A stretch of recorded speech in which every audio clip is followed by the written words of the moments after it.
We'll guide you through how to blend in Krita. If you find this helpful, consider subscribing and liking the video.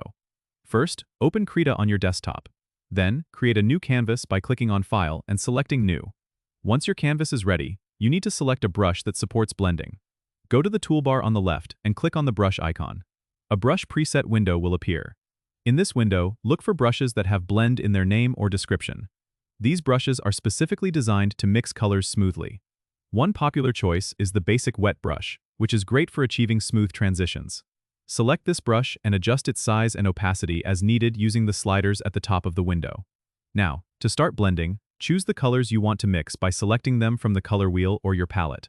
Apply the first color to the canvas by clicking and dragging your brush across the area you want to blend. Then, select the second color and apply it next to the first.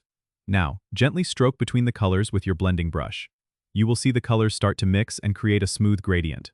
If you want a more precise blend, you can adjust the brush size and opacity to achieve the desired effect. Remember, practice is key when it comes to mastering blending in digital art. Experiment with different brush settings and colors to see what works best for your style. Don't forget to subscribe and comment if this helped you out.